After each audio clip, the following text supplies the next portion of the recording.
Në këtë edicion informativ do të keni mundësi të ndiqni. Gjirokastra ka festuar sot 106 vjetorin e shpalljes së pavarësisë, ngrihet flamuri në kalan e qytetit.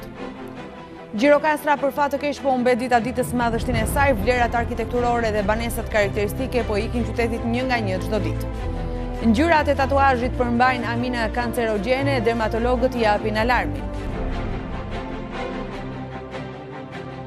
Të nderuar teleshikues, ju përshëndes, ju ftoj të ndiqni më gjerësisht materialet e përgatitura. Gjirokastra ka festuar sot 106 vjetorin e shpalljes së pavarësisë. Në ceremoninë e organizuar në kalan e Gjirokastrës, u ngrit në mënyrë simbolike flamuri yndkombëtar. Gjirokastra ka festuar sot 106 vjetorin e shpalljes së pavarësisë. Në ceremoninë e organizuar në kalan e Gjirokastrës, në mënyrë simbolike u ngrit flamuri kombëtar nga kryetaria e Bashkisë së Gjirokastrës, Amira Rami, si dhe qytetarët drejtues të tjerë të pushtetit vendor, të cilët nderuan këtë ditë të rëndësishme. Ceremonia vijoi me omazhe në bustin e patriotit Hasan Xhiku, i cili më 4 dhjetor të vitit 1912 ngriti flamurin kuqezin në qytetin e Gjirokastrës dhe shpalli pavarësinë e qytetit. Në këtë ditë të shënuar të Gjirokastrës, edhe aktivitetet kanë qenë të larmishme. Regjizori Ilir Lluri paraqiti dokumentarin Gjirokastra dhe Skënderbeu, teksa u vlerësuan 2 aktorë, Akai Korava dhe Avdije Alibali. Në këtë ditë të shënuar të Gjirokastrës, edhe aktivitetet kanë qenë të larmishme. Pas ngritjes së flamurit, të pranishmit kanë vizituar kullën e Sahatit, e cila është përdorur në skenën e xhirimit të filmit Skënderbeu. Një tjetër ekspozit ka magjepsur të pranishmit me foto nga këto xhirime, e më pas, me regji të Ilir Llurit, është paraqitur dokumentari Gjirokastra dhe Skënderbeu. Shumë prej nesh nuk e njohin, se kanë dëgjuar ndonjëherë dhe për shkak të mungesës së vëmendjes, shpesh herë humbasim vlerat të cilat Gjirokastra i ka mbartur prej kohësh. Kështu që unë duhet të falenderoj veçanërisht ambasadën ruse, zëvendës ambasadorin që është këtu sot së bashku me ne, që bën të mundur këtë bashkëpunim në lidhje me realizimin e këtij dokumentari, për të parë se sa shumë vlera mbart Gjirokastra, po gjithashtu të falenderoj aktoren e filmit Skënderbeu, do të them Amica sepse ne kështu e njohim, që ishte kaq shumë e bukur, jo vetëm në ato që tha, por dhe në prezencën e saj në këtë dokumentar. Ti je 35 vjeç dhe mosha jote duhet të themi ne Gjirokastrit për me u marrë mësysh, po përmend. Kështu që ti të rish e qetë se ka qenë kaq shumë e bukur në këtë dokumentar se s'mund ta imagjinosh dot. Unë kam kaq shumë kujtime edhe kërceva 30 vjet në skenë me vallet e me opera, lujta një film dhe më ka lënë një lavditje e jashtëzakonshme. Unë çuditën se kam dhe djalin se si më takojnë njerëzit. Si më njohin akoma jetë. Edhe me një dashuri të jashtëzakonshme. Kështu që jam në fund të jetës edhe sa më kanë lënë, po jam do vdes me një kënaqësi të madhe se populli im më do shumë. Megjithse në atë kohë kam qenë fëmijë i vogël, unë kam pasur rastin e lumtur të shikoj atë më vonë. Ky film asnjëherë nuk i ka munguar ekranëve të kinemave tona deri në shkëputjen e marrëdhënieve midis dy vendeve në fillim të viteve 60. Dhe e mbaj mend fare mirë kur unë me shokët e mi e shikonim këtë film, habiteshëm me heroizmin e herojit kryesor. Kishim dëshirë të i ngjanim Skënderbeut. Ndërsa kryetari i Këshillit të Qarkut Armand Hilaj i ka akorduar titullin e nderit aktorit Akai Korava pas vdekjes, si dhe aktores Avdije Alibali.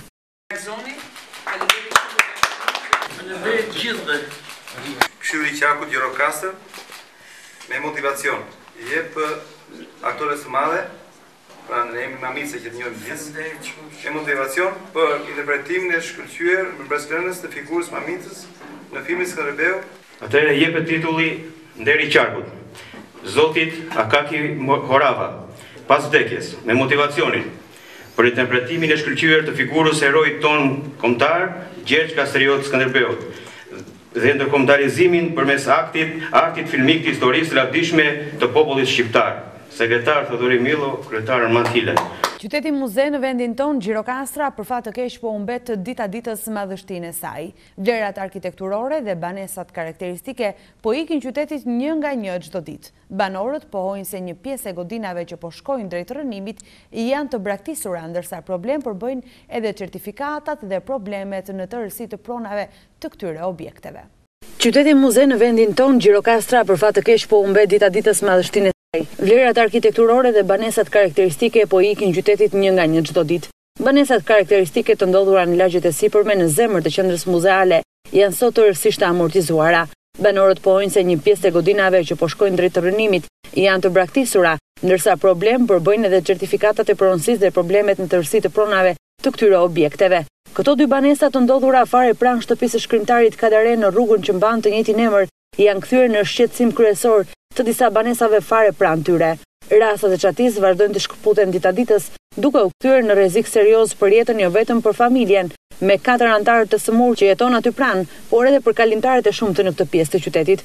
Vangjel Qurku pohon se rreziku është i madh, ndërsa shton se këto dy objekte kanë qenë para rënimit objekte të veçanta, 2 e 3 katëshe të cilat kishin një histori dhe mbartnin vlera të rralla të ndërtimit. Që këto janë banesa gjirokastrite që kanë një vlerë, por të zotët e tyre i braktisën, u hapën rrugët ikën, vajte në kurbet, dhe keqja tjetër është se ato janë me shumë pronar.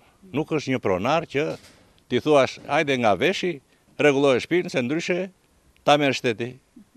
Dhe kjo është e keqja e këtyre banesave. Tani, po të shikosh atë banesën aty, është e bashkangjitur me këtë, që rrezikon jetën e kësaj familjes. Dhe këta janë familje me probleme. Nuk flasin, nuk dëgjojnë, ka një plak 90 vjeç, që nuk ka mundësi të rregulloj atë. Po shteti të marri masa, që të heqet të paktën ato pjesët që rrezikon shtëpia. Po të jetë shteti tamam. Ka përbërë rrezik vitet e kaluara në dimër kjo banesë? Po i ka rënë 2 herë, shikon atë pjesën e murit aty? Që nuk është, ajo ka rënë mbi këtë çati. Dhe i rregulluan vetë me lekët e tyre që marrin një ndihmë ekonomike minimale. Edhe me një pension të një plakë 90 vjeç. Në qoftë se do bjeri nga kjo anë, i erdhi çatia e gjitha te kjo shtëpi. Kështu që prapë është një rrezik. Jo pak, po shumë rrezik. Tani për mendimin tim duhet t'i heqi. Për mendimin tim. Kanë edhe vlera këto shtëpi, apo jo? Kjo shtëpi ka qenë njësoj si shtëpia e zekatëve. Madhështinë e ka patur si të asaj shtëpie. Kurse sot është ka të ndisur kështu. Po nuk ka të zot. Se i zoti i pari saj u fut në burg. Edhe u hëll nga balkoni më në fund. Se është bërë me florin, nuk është bërë me lek. Vin turist në këtë gjë? Turistat vinë dhe i fotografojnë kështu në këtë gjendje. Se që ju pëlqen kjo gjendje, vetëm për të diskredituar. Ka shumë vizitar atje. Ka qenë me qera? Ka qenë shtëpi me qera ajo që është rënuar? Fillimisht ka qenë me qira. Pastaj ra. Ka qenë një qastar shumë. Ato qenë shtëpit të përsosura, qenë shtëpi shumë të mira. Tani që i shikoni në këtë gjendje, ju vjen keq duke qenë? Ua, më vjen mua të qaj me lëtë se kisha kushën e partë të mëmës atje. Mirëmbajtja e banesave të tilla në mënyrë kategorike kryhet vetëm nga investimet dhe fondet që akordohen nëpërmjet degës së monumenteve, pasi vlera e tyre është tepër e lartë dhe e papërballueshme nga banorët të cilët prej 20 vitesh nuk kanë ndjerë dorën e institucioneve përgjegjëse të ndërhyrjes në këto banesa, të cilat së bashku dhe me stilin e ndërtimit të qytetit e kanë listuar Gjirokastrën në pasurinë e UNESCO-s. Eci me të tjera zhvillime, persona të panjohur në fshatin Kran të Bashkisë së Finishit kanë ngrisur flamurin grek dhe kanë thyer memorialin e Thimiololit, prijësi i minoritetit.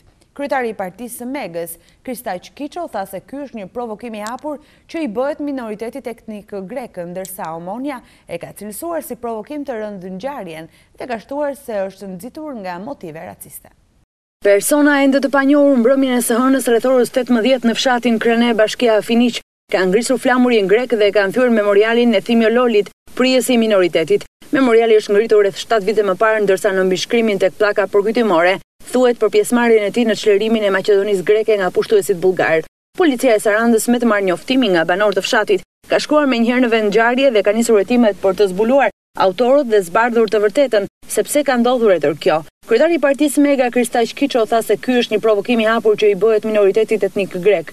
Kërkojmë nga organet kompetente kapjen sa më shpejt autorëve dhe zbardhjen e të vërtetës. Kërkojmë njëkohësisht ndërhyrjen e menjëhershme të shtetit për mbrojtjen e rendit dhe sigurisë në zonat e minoritetit dhe njëkohësisht të nisë përpjekja e përbashkët për ndalimin e retorikës nacionaliste, e cila sill destabilizim dhe urrëtie që prishin marrëdhëniet, harmoninë dhe bashkëtesën mes dy popujve, ka thënë Kiço. Edhe Omonia ka reaguar pas ngjarjes së mbrëmjes së dieshme në fshatin Kran të Bashkisë së Finiqit, ku gris flamuri grek dhe u thye memoriali i Thimiololit, i cili ka qenë njëri ndër të ashtu quajturit komandant të çështjes së Vorio Epirit. Omonia e cilëson si provokim të rënd ngjarjen, ndërsa shton se është nxitur nga motive raciste. Provokimi rënd antihelenik, akti shkatërimit të pllakës përkujtimore të Thimiololit në Kranja.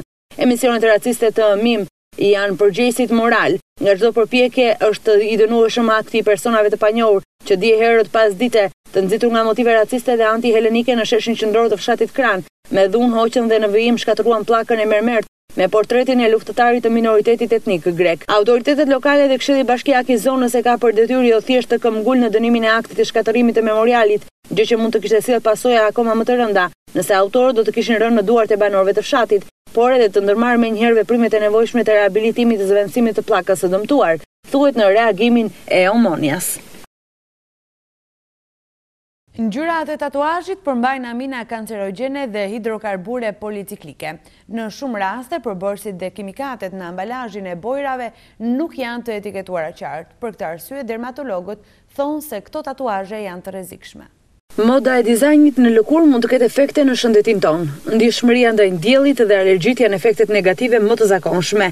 Alarmi vjen nga ekspertët europian të Akademisë Europiane të Dermatologjisë dhe Venereologjisë. Në kongresin e fundit të zhvilluar në Paris, ata kanë kërkuar të forcojnë legjislacionin mbi bojrat e tatuazheve, edhe pse ekzistojnë rregullat e higjienës dhe sigurisë. Kujdesi ndaj infeksioneve pas tatuazheve është në nivele të ulta. Për ekspertët, kërkohet të ndërhyet sa më parë që të jetë mundur. Me kërkesë të Komisionit Evropian, Agjencia Europiane e Kimikateve ka përgatitur disa propozime për të eliminuar rrezikun e toksicitetit nga bojrat e tatuazheve dhe elementët kancerogjen të tyre. Për të kufizuar këto efekte, sipas tyre, duhen ndërmarrë masa të rrepta dhe metoda të përshtatshme analitike. Bojrat e tatuazheve duhet së paku të përmbushin të njëjtat standarde të sigurisë, si ato të përdorura për produktet kozmetike. Një studim i kryer në Danimark rezultoi se në bojrat me ngjyrë të përdorura për tatuazhet gjenden gjumë të metaleve të rënda. Ngjyrat e tatuazhit përmbajnë amina kancerogjene dhe hidrokarbure policiklike. Në shumë raste, përbërësit dhe kimikatet në ambalazhin e bojrave nuk janë të etiketuara qartë. Sipas dermatologëve, rreziqet janë kryesisht kontaminimi bakterial, alergjit dhe rreziku i efekteve toksike. Me zhvillimet më të fundit nga rajoni dhe bota, na njohin minutat në vijim.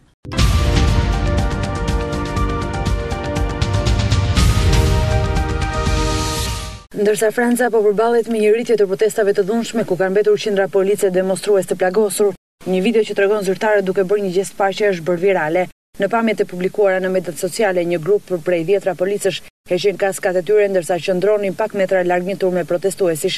Demonstruesit e gëzuar me pritën gestin e paqes duke duartrokitur policin dhe duke kënduar himnin kombëtar francez. Ngjarja e pazakontë ndodhi në qytetin Pau në Francën jug perëndimore, jo shumë larg nga kufiri spanjoll. Video u bë menjëherë virale pasi njerëzit nxituan ta shpërndanin në mediat sociale. Oficerët hoqën kaskat e tyre mbrojtëse në një shenjë solidariteti me protestuesit, të cilët kundërshtojnë taksat e reja të karburantit. Megjithatë, disa media lokale raportojnë se ishte më tepër një përpjekje për të qetësuar turmën. Vetëm pak para se të realizojë video, një grup i madh protestuesit të zemëruar u mblodhën para bashkisë së Paut. Disa prej tyre raportohet se kishin planifikuar të hynin në ndërtesë, ku po organizojnë një mbledhje e këshillit. Një mega operacioni antimafjas italiane ka goditur në orët e para të mëngjesit mafian siciliane duke arrestuar kreun e ri të sapo zgjedhur të Cosa Nostra. Pas vdekjes së kryebosit Salvatore Rina, Cosa Nostra ishte organizuar në një kupol të redrituese e cila kishte zgjedhur në krye të saj 80-vjeçarin Settimo Mineo, argjendar nga Palermo, me një aktivitet kriminal prej shumë dekadash e kapo i klanit Palierello. Settimo Mineo ishte zgjedhur kreu i Komisionit Provincial të Palermos, funksion që më parë mbante Salvatore Rina. Settimo Mineo është një nga më të vjetrit në moshë mes bosave mafioz të Cosa Nostras. 2 vëllezërit e tij janë vrarë në konflikte mafioze e ai vetë ka qenë i përfshirë në mega operacionin e Palermos, ku arrestuan mbi 400 bosa mafioz e ku u dënuan me 11 vite burg Më 2006 ka mbaruar dënimin e tij. Hetimet e antimafias italiane e kanë zbardhur se kupola e Cosa Nostra është mbledhur me 29 maj të 2018 për të riorganizuar aktivitetin kriminal të trafikut të drogës e basteve online, si dhe për të zgjedhur kryebosin e ri. Kjo është hera e parë që kupola e Cosa Nostra mblidhet pas takimit të fundit të mbajtur 25 vite më parë më 1993-shin.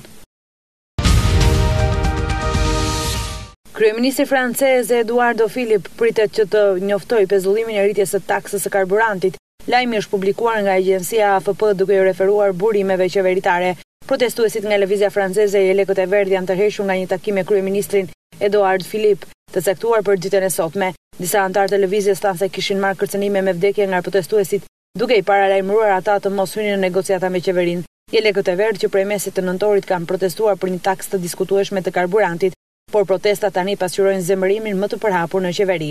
3 persona kanë humbur jetën dhe qindra të tjerë janë plagosur nga trazirat, dhuna dhe vandalizmi, ndërsa ka edhe shumë persona të arrestuar.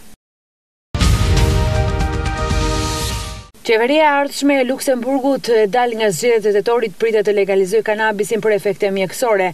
Luksemburgu do të jetë vendi i parë në Europë që legalizon këtë produkt, pasi vende të tilla si Portugalia, Holanda dhe Republika Çeke ose dekriminalizuan ose thjesht e tolerojnë atë. Bill Wirtz, analisti politikave në zyrën e konsumatorëve në Luksemburg, tha se ky vendim i marrë nga koalicioni do të dërgonte një mesazh të fortë për vendet e tjera në BE. Akulli është thyer, tha ai, duke shprehur pro legalizimit të kanabisit. Ne mendojmë se kanabisi duhet të jetë legal për blerje për të gjithë të rriturit pavarësisht nga kombësia. Kjo mund të ndihmojë në krijimin e një industrie të re turistike në vend. Në fund të ditës nuk ka asnjë arsye për të trajtuar kanabisin ligjor më rreptësisht se sa alkooli ligjor. Nëse të huajt të rriturit mund të blejnë alkool ligjor në vend, ata gjithashtu duhet të jenë në gjendje të blejnë dhe kanabis, ka deklaruar ai.